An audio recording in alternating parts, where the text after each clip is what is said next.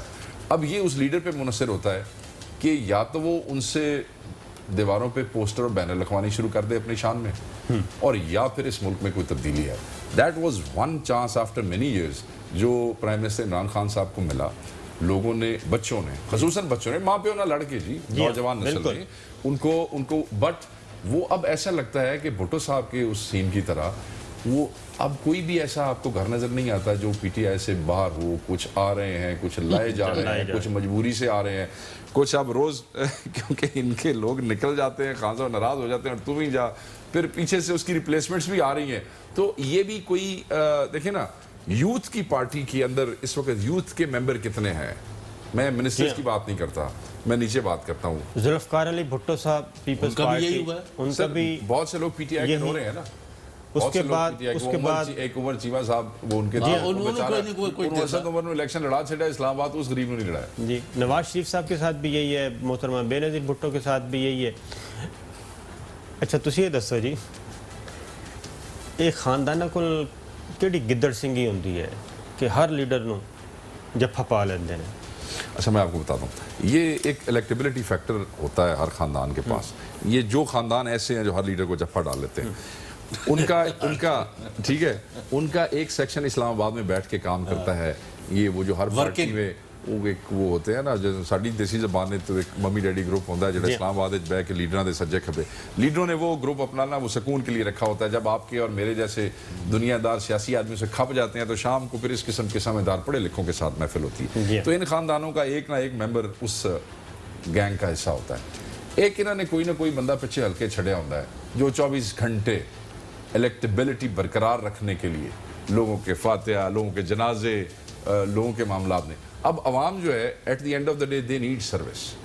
جو آدمی ان کو 24 گھنٹے دروازے پہ ملتا ہے وہ اس سے خوش ہوتے ہیں. اور کجا اس کے کہ وہ ان کے لیے کیا سوچے گا. وہ 5 سال بعد جب ان بیچاروں کو موقع ملتا ہے فیصلہ کرنے کا، وہ پھر فیصلہ اسے نو کرتے ہیں جہاں انہوں نے 5 سال نظر آتا ہے. فیسیلیٹیشن اسلام آباد والی وہ فیملی کا ایک بندہ کرتا ہے. الٹیمیٹلی وہ کسی نے اسٹیبلشمنٹ کے ساتھ رابطہ رکھا، اور یہ لوگ بائی ڈیزائن، یہ الیکشن ہار بھی جائے نا، بائی ڈیزائن انہوں نے یہ چیزیں فٹ کی ہوتی ہیں. اور جیسے ہی الیکشن قریب آنے لگتا ہے اس سے 1.5 سال پہلے یہ 3-4 members of that same family یہ ایکٹیو ہو جاتے ہیں. اختر فیملی، ہارون اختر فیملی، کتنی فیملیز ہیں تجھے جان دو. پھر یہاں پہ ایسے ہوتا ہے کہ ایک دوسرے کو فیسیلیٹیٹ بھی کرتے ہیں. جو انڈسٹریلسٹ نہیں، اس ہوگا کا یہ بھی شیخ صاحب خطا کلام جی، اس میں جب آپ جاتے ہیں نا پارٹی، کسی پارٹی میں بھی ٹکٹ کے لیے اپلائی کرتے ہیں تو وہ جو بورڈ بیٹھا ہوتا ہے نا وہ پہلا سوال یہ کرتا ہے کہ وقاص اکرم صاحب تسی کرو کنے ووٹ لے کے آ رہے آ کے ایتے ہوندا جی. ہاں یعنی وہ چونکہ وہ جن نسل در نسل الیکشن میں لوگ ہیں ان کا ایک پاکٹ تو ہے، ان کی پاکٹ ہے 15%، 20%، 30%. وہ that is a big plus. اگر ساتھ پارٹی کا بھی مل جائے ووٹ تو ان کو یعنی جیتنے کے لیے ونیبل کینڈیڈیٹ مل جاتا. ہم نے سول سائڈ کو تو ٹچ کر لیا. اب آگے بڑھتے ہیں بریک کے بعد. ویلکم بیک ناظرین. شیخ صاحب، سول سائڈ تو ہم نے دیکھ لی سر، تو دوسری سائڈ میں بھی ان کا بھی تو کوئی نہ کوئی قصور ہے کہ وہ ایسی لاٹ کیوں نہیں آگے لا سکے، کیونکہ بااختیار ہیں وہ جن کو ہم مقتدر حلقے کہتے ہیں. وہ ایسی لاٹ کیوں نہیں دے سکے کہ جناب وہ آئیں اور امور مملکت چلائیں اور آج سب کچھ ان کے پاس ہوتا. دیکھیں آپ مقتدر حلقوں کی ہیلپ سے سویلین گورنمنٹ کی بات کر رہے ہیں یا ان کے اپنے اداروں کی لیڈرشپ کی بات کر رہے ہیں؟ نہیں، میں اپنی یہ پولیٹیکل سر دیکھیں، پہلی بات تو یہ ہے کہ ان پرنسپل یہ بات غلط ہے کہ ہم ایز اے سیاسی یا ڈیموکریٹک ہم یہ بات کریں کہ جی مقتدر حلقے نے لیڈرشپ ڈیولپ کرنی سی تو انہوں نے آ کے بیٹھنا سی.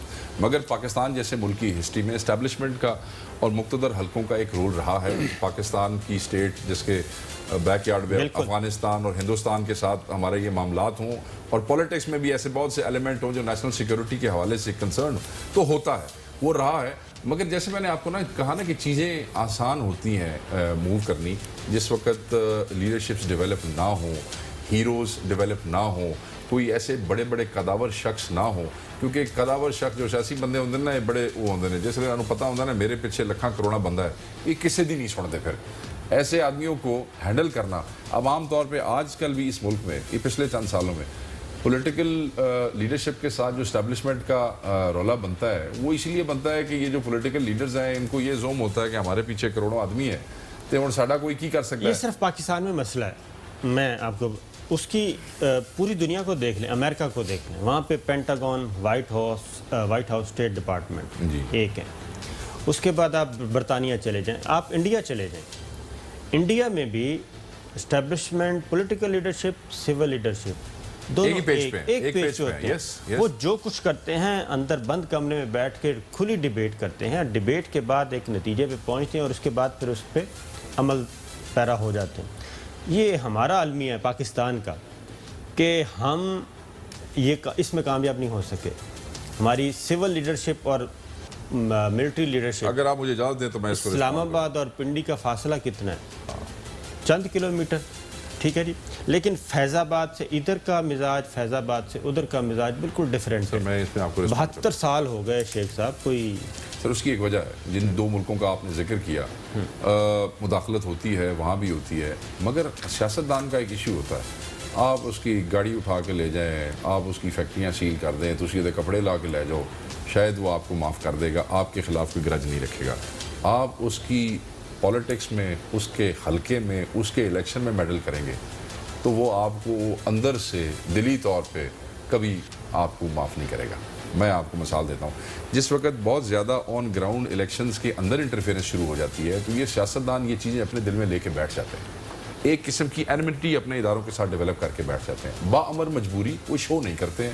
جس طرح میں میاں نواز شریف کی آپ کو مثال دیتا ہوں. اب میاں نواز شریف باامر مجبوری فوج کے ساتھ اور بڑا ٹھیک ہے, آج میاں شہباز شریف بھی آج کل بڑے اعلیٰ قسم کے بیان دے رہے ہیں کہ جی میں خوش آمدید فیل نہیں, بٹ اندر سے وہ جو ایک فیلنگ ڈیولپ ہوئی ہے وہ کئی موقعوں پہ میں نے اپنی آنکھوں سے دیکھی ہے, وہ نہیں وہ رک سکتی, وہ ایک اندر کی کہ جی انہوں نے مینو الیکشن ہرایا سی, انہوں نے مینو اتنے بیٹھ نہیں سی دیتا, انہوں نے میرا فلانا ہلکا خراب. This is what these politicians talk. اور یہ جو ہے نا فرکشن, یہ کسی بھی لیول پہ ان کو اکٹھا بیٹھنے نہیں دیتی. وقاص اکرم صاحب معاف کرنا, آپ تو وہ مسلم لیگ این میں رہے ہیں. میں سر رہا ہوں. اور میں یعنی نواز شریف جو ہیں انہوں نے مجیب الرحمان شامی کی موجودگی میں 90 میں کہا کہ میں چودھری صاحب کی وجہ سے بنا وزیر. اب میں نے کہا میں نے بنا لو تو میں خود ہی بن جاتا. آپ نے آپ کو نہیں 3-4 دفعہ یہی بات. ہیونگ سیڈ ٹھیک سر, جتنا فوج نے اور اسٹیبلشمنٹ نے اور مقتدر حلقوں نے نواز شریف کے اوپر انویسٹمنٹ کی ہے اور ان کو پال پوس کے لائے ہیں, اتنا ہی ان کو ڈسا ہے. انہوں نے ہر قدم پر جنرل جیلانی نہ ہوتے تو نواز شریف نہ ہوتے. اس میں تو میرے خیال میں اگر اس پہ تو کوئی دو رائے ہے ہی نہیں. اور آخر میں بھی جا کے یہ جو معاملہ ہوا تھا جس میں دوبارہ حکومت آئی تھی, اس وقت بھی معاملات طے ہوئے تھے. یہاں ایک فارم ہاؤس میں ادھر اسلام آباد یہاں پہ بیٹھ کے اس وقت کے مقتدر حلقوں کے جو چیف تھے, ہم نے خود دیکھا ہے آپ کو, تو ان کے ساتھ اس میں سر کوئی شک نہیں ہے. ہم جو لوگ ہیں نا, ہمارا خود بھی دل ہوتا ہے, جیسے پہلے چوئی صاحب اور ہم کہہ رہے تھے کہ سانو کم نہ کرنا پہ, سانو کوئی سیٹ دے ہوتے بٹھا دے اور ہماری, تو یہ جو ہماری یہ جنریشن ینگسٹرز کی ہے نا, ان میں بھی یہی کمی ہے معذرت کے ساتھ صابر بھائی کہ ہم کام نہیں کرنا چاہتے. آپ کو شارٹ کٹس نہیں ہے سیاست میں. آپ یہ نہ سمجھے کہ 2 سال پہلے آپ سیاست میں آئے ہیں تو تجھے 5ویں سال MNA بن جانا. نہیں, یہ نہیں, ایسے نہیں. آپ کو یہ ایک پروسیس ہے, یہ ایک اسٹرگل ہے. کوئی بندے 10 سال بعد بنتے ہیں, اس مقام پہ پہنچتے ہیں, کچھ 15 سال تک بنتے ہیں, کوئی 2 سال میں اللہ تعالیٰ کی طرف سے. تو وہ محنت ان سب کو کرنی پڑے گی, اس محنت کے بغیر کچھ نہیں ہو سکتا. ہم اسے بھاگتے. نواز شریف صاحب, ان کو بنایا پیپلز پارٹی کے مقابلے میں پوری سپورٹ کی, کیونکہ وہ اس وقت حالات ایسے ٹھیک, مقصد بھی یہی تھا. جنرل حمید گل صاحب کہتے بھی رہے مرحوم. تو پھر جھگڑا کہاں پہ ہوا ہے, کس کے خمیر میں گڑبڑ ہے؟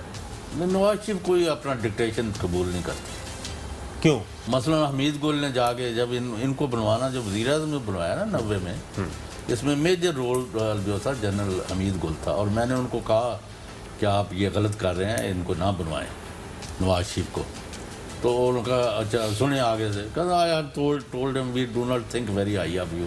بھئی ایک آدمی جس کو تم کہہ رہے کہ ہم آپ کو سمجھتے ہیں, اور جب بناؤ گے تو پھر جب بنا دیا تو میں نے کہا اب اپنے لیے بوریا بستر لپیٹے. وہ واقعہ جو ہیں وہ بڑے افسوسناک ہے جو نواز شریف نے ان کے ساتھ کیا. چوئی صاحب کی بات کو آگے لے کے چلوں کہ یہ جو اب الیکشن ہوا, اس سے پہلے آخری میٹنگ ہم بہت سے MNAs کی ہوئی, میں بھی اس میں شامل تھا. 20-25 کی رائے بینڈ میں ہم بیٹھے ہوئے تھے. میاں شہباز شریف بھی ہمارے ساتھ تھے. اور ہماری کوشش کیا تھی کہ ہم ایک شخص میاں محمد نواز شریف کو کنونس کر رہے تھے کہ خدا کے لیے آپ فوج سے نہ لڑیں.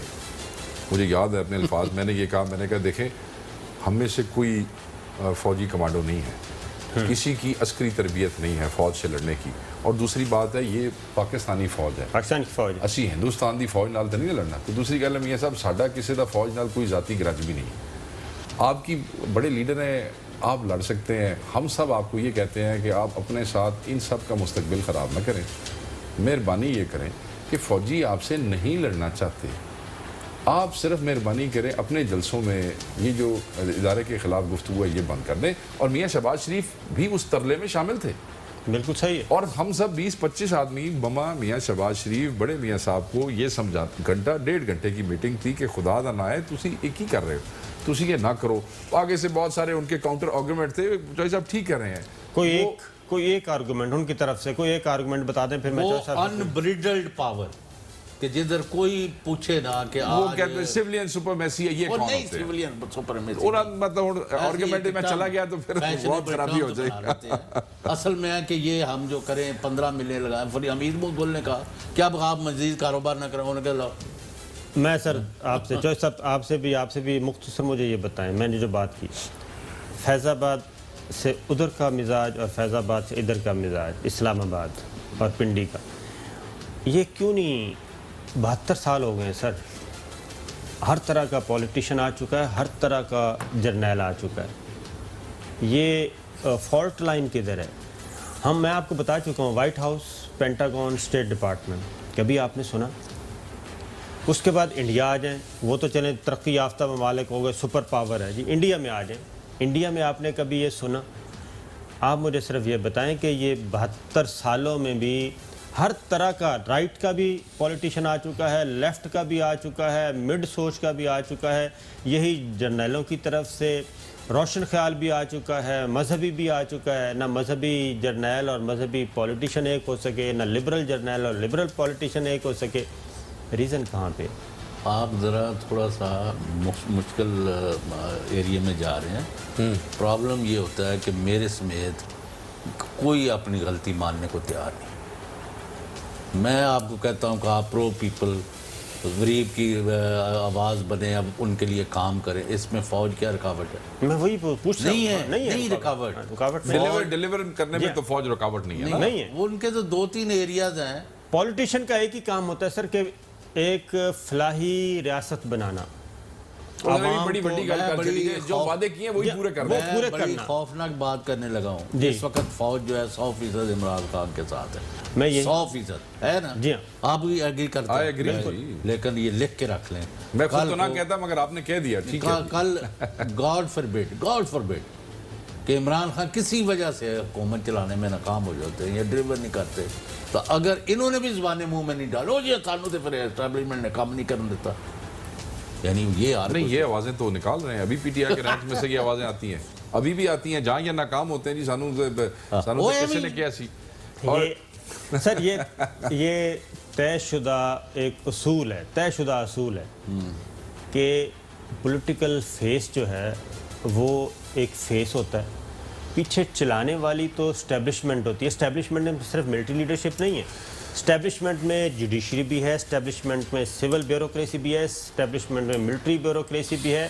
اسٹیبلشمنٹ اسے کہتے ہیں جو پورا ایک انتظامی ڈھانچہ ہوتا ہے کسی بھی ریاست کا، جو مستقل ریاستی ادارے جو مستقل. آپ کے سوال کا جواب یہ ہے کہ وہ جو ایک رائٹ مکس ہے نا، to have a leadership with vision, وہ رائٹ مکس ابھی تک ہمیں ملا نہیں ہے. جہاں تک آپ نے امریکہ کا ذکر کیا، امریکہ کے اندر بھی اسٹیبلشمنٹ اپنا پورا کردار ادا کرتی ہے. آپ بش کا الیکشن دیکھیں، بش جونیئر کی بات کر رہا ہوں، اس کا الیکشن آپ دیکھ لیں، اس کو جتوایا گیا.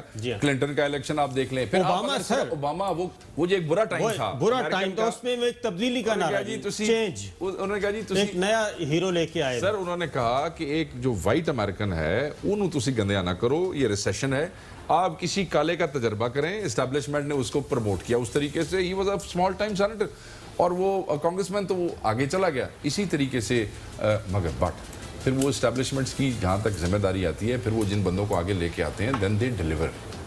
جب وہ ڈیلیور کرتے ہیں تو وہ اپنے لیے اور بیک کرنے والی اسٹیبلشمنٹ دونوں کے لیے نیک نامی کا سبب ہوتے ہیں. اور جیسے لوگ ڈیلیور نہیں کر دے، پھر بہت دیر تک لوگ دیکھیں نا، کشتی ہے نا، وہ پانی، جب تک کشتی پانی کے اوپر چل رہی ہے تب تک وہ آگے جائے گی. جب پانی کشتی کے اندر آ گیا اور کشتی میں کوئی خدا نہ خواستہ کوئی اور گڑبڑ ہوگی، سوراخ ہو گیا، تو پھر وہ کہتے ہیں انہوں وزن سٹو بار. وہ بیگیج لینے کو کوئی تیار نہیں ہے، نہ سیاستدان اور نہ اسٹیبلشمنٹ. ایک بریک لیتے ہیں ناظرین، بریک کے بعد واپس آتے ہیں.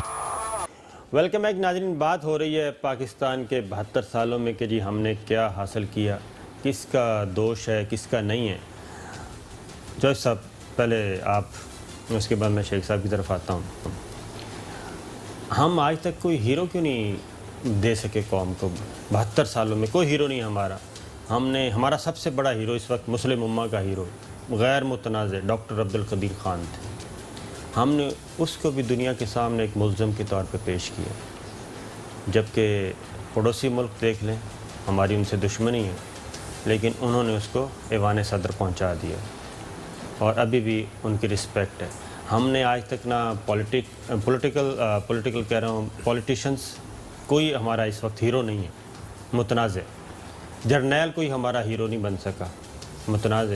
سائنسدان کوئی ہیرو نہیں بن سکا. ایون ہمارا کوئی فلمی ایکٹر نہیں ہے، ہمارا فلمی ایکٹرس نہیں ہے کوئی ہیرو، کوئی پروفیشنل ہیرو نہیں ہے. کیا وجہ ہے اس کی؟ وجہ یہ ہے کہ وہ حالانکہ بات ریورس ہے، انہوں نے کہا ہر قوم کے پاس ہیرو ہونے چاہیے، اگر اصل جینون ہیرو نہ ہو تو کوئی جعلی بنا لے تاکہ کوئی لوگوں کو اپنا رول ماڈل بنانے کے ان کو موقع ملا ہے۔ یہاں تو آپ کچل رہے ہیں ہر گلی پر، ہر موڑ پر، ہر گاؤں کے ہر چک کے اندر، ہر جو وہ موچی اپنا جوتے مرمت کر کے روز اپنی روٹی کھا رہا ہے، 2 وقت بچوں کا پیٹ پال رہا ہے اور شکر الحمدللہ کہہ رہا ہے، وہ ہمارا ہیرو ہے۔ اس کے مقابلے میں جو لوٹ مار کر کے اربوں روپے لے کے تو ہمارے اوپر مسلط ہو جاتے ہیں، کبھی ایک پارٹی سے کبھی دوسری پارٹی سے، میں ان کی ایک قدر کرتا ہوں جی۔ یہاں آپ کے اچھے بندوں کی کوئی کمی نہیں ہے، آپ نے یہاں ماحول بنا دیا کہ جس کے پاس پیسے نہیں ہے نا، اس سے گھٹیا کوئی نہیں، یہ آپ کا سارا پرابلم ہے۔ دیکھیں صابر بھائی، بات یہ ہے کہ ہیروز جو نیچرل لیڈرشپ اور نیچرل ہیروئزم ہے وہ ڈیولپ ہوتا ہے ایکسٹرا آرڈنری حالات میں، ویکیومز ہوتے ہیں اور چیزوں سے کنیکٹ ہوتی ہیں اور لیڈرشپ شائن کر جاتی ہے خود بخود۔ ہیروز جو ہوتے ہیں وہ زبردستی بنانا آلموسٹ ایک ناممکن کام ہے۔ اس ملک میں ایک ہیرو ڈیولپ ہوتا ہے ہر 5 سال بعد، اس کو میڈیا پہ، اس کو جلسوں میں، اسٹیبلشمنٹ کی مدد سے، آپ کی مدد سے، میری مدد سے ایک شخص کو ہم ہیرو بنا کے کھڑا کر دیتے ہیں کیمپین میں، وہ اس وقت کا ہیرو ہی ہوتا ہے، اور جب وہ جیت جاتا ہے تو اس ہیرو کی پہلی وکٹری ہوتی ہے بحیثیت وزیر اعظم، ٹھیک ہے۔ اس کے بعد پاکستان کا المیہ یہ ہے کہ اگلے 1-2 سال کے اندر وہ اس برے طریقے سے لوگوں کے کانفیڈنس کو شیٹر کرتا ہے کہ لوگوں کا اگلے 5 سال ایک نئے ہیرو ڈھونڈنے کا جو کانفیڈنس لیول ہے وہ بالکل زیرو ہو جاتا ہے، اور لوگوں کے ساتھ وہ پچھلے کئی سالوں سے ہوا ہے۔ اس کو آپ ڈیلیبریٹ بھی کہہ سکتے ہیں، اس کو آپ اپنی بیڈ لک بھی کہہ سکتے ہیں، اس کو آپ یہ بھی کہہ سکتے ہیں کہ ہر آدمی نے سسٹم میں رہنے کو اپنا ایز تصور کر لیا ہے۔ دیکھیں نا، ہیروز جو ہیں وہ اسٹیبلشمنٹس کے خلاف کھڑے ہوتے ہیں، میجورٹی اگر آپ دیکھ لیں تاریخ کے اندر، ہیروز جو ہیں وہ لوگوں کے حق کے لیے آواز اٹھاتے ہیں۔ یہاں جو آپ کے ہیرو بنتے ہیں وہ اگلے 4 سال یہی سوچنے میں گزار دیتے ہیں کہ میں فلانا حلقہ جتنا کہ میں وزیر اعظم بننا کہ میں فلانے صحافی نو میں راضی رکھاں گا تے میرے حق بولتا رہے گا، میرے تے سوال نہیں کرے گا، فلانے فوجی نو میں راضی رکھاں گا تے میرا نقصان نہیں کرے گا، فلانی پارٹی نو میں اپنی الائنس وچ رکھ کے۔ ہیروز نے ایم کیو ایم کو قاتل بھی کہا، ہیرو نے ان کو دوست بھی کہا، جنہوں نے ایک دوسرے کو یہ ہیروز عوام کے خوابوں کا قتل کرتے رہے ہیں، جس کی وجہ سے یہ عوام ابھی تک ہیرو لیس ہے۔ But let me tell you, جب اس قوم کو ہیرو ملے گا وہ خود بخود ڈیولپ ہوگا، خود بخود شائن ہوگا، اور پھر ہر چیز ایک پیج پہ آ جائے گی۔ ہمیں امید رکھنی چاہیے۔ صاحب، میڈیا کا رول 72 سالوں میں لیڈرشپ نہ دینا، اگر میڈیا نے تو اپنا رول ادا کر رہا ہے اور اپنی جانوں پر کھیل کے کر رہا ہے، یہ نہیں کہ ہمارے مفادات نہیں ہے یا ہمارے ساتھ پیٹ نہیں لگا ہوا یا ہمارے اندر کالی بیڑے نہیں ہیں، وہ تو سارے سسٹم میں جو بھی ہے۔ اگر تالاب میں زیادہ سرخ رنگ کی مچھلیاں تو آپ جال پھینکیں یا جا کے ہاتھوں سے پکڑیں یا کانٹے سے پکڑیں تو زیادہ ریڈ ہی نکلے۔ آپ سر پولرائزیشن ہو گئی نا، وہ پولرائزیشن میں چاہتے نہ چاہتے ہوئے بھی، میں یہ نہیں کہہ رہا خدا نخواستہ کہ میڈیا کی کوئی پالیسی ہے، چیزیں آؤٹ آف وہ جو ایک فریکشن ہے وہ نتھی ہو گئی ہیں فلاں پارٹی کے ساتھ فلاں چیزیں، اس میں پھر دوبارہ کہوں گا چاہتے نہ چاہتے ہوئے آپ کی اوپینین اور آپ کا جو ویورشپ ہے وہ ایک خاص ٹلٹ لیتی ہے کسی نہ کسی طرف، اور الٹیمیٹلی آپ کو پتہ بھی نہیں چلتا اور یہ سیاستدان آپ کو استعمال بھی کر جاتے ہیں۔ یہ صابر شاکر صاحب، آپ اتنے سوال کریں، ایک کا جواب دے دیں، یہ جو ملک کی نیچے کی طرف سفر ہے یہ کبھی رکنا بھی ہے کہ نہیں، یہ اس کا جواب دیں۔ قوم بھی مانگ رہی ہے اور میں بھی، اور میں یہ سوال یہی لے کے آ رہا تھا، لے کے آ رہے تھے کلوزنگ کہ حل کیا ہے؟ ہم پاکستان ایک ترقی یافتہ مضبوط صحت مند ملک کیسے بن سکتا ہے؟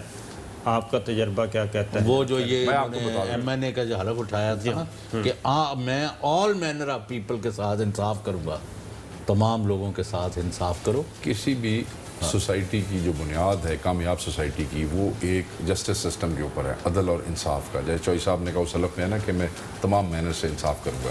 دوسری بات چوئی صاحب، کمپرومائز، لوگ عمران خان کے بارے میں یہ کہتے تھے کمپرومائز نہیں کرے گا، لیٹر آن ہمیں اس پہ مایوسی ہوئی۔ جس لیڈرشپ نے اس ملک کو آگے لے کے جانا ہے، میں ہمیشہ کہتا رہا ہوں اور آج بھی بانگے دول کہوں گا، وہ یہ بھول جائے کہ اس نے اگلے 5 سال اپنی الیکٹیبلٹی اور اپنے الیکشن پہ کام کرنا ہے۔ جب کوئی لیڈر نیشن بلڈنگ پہ کام کرے گا اور کمپرومائز نہیں کرے گا، انصاف کی بنیاد پہ کھڑا رہے گا، تو امید رکھیں کہ اس ملک میں بہتری ہو سکے گی. جناب چوہدری صاحب. ویسے بھی ابھی بھی میں باتیں ساری اپنی جگہ ہے، لیکن میں نے ڈسکاؤنٹ نہیں کیا عمران خان کو. میرا خیال ہے کہ وہ کامیاب ہو سکتے ہیں. اللہ کرے، ہماری دعا ہے جی کامیابی میں، ہمارے ملک کی کامیابی ہے نا جی.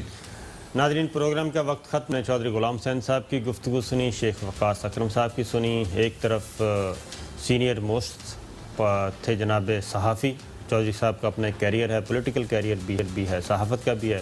دوسری جانب شیخ وقاص اکرم صاحب تھے جو مڈ کیریئر پولیٹیشین ہے. تو جناب افلا آپ خود کیجئے گا کہ کون سی رائے زیادہ ہے اور ہم آگے کیسے بڑھ سکتے ہیں. ناظرین اجازت دیجیے، اللہ حافظ.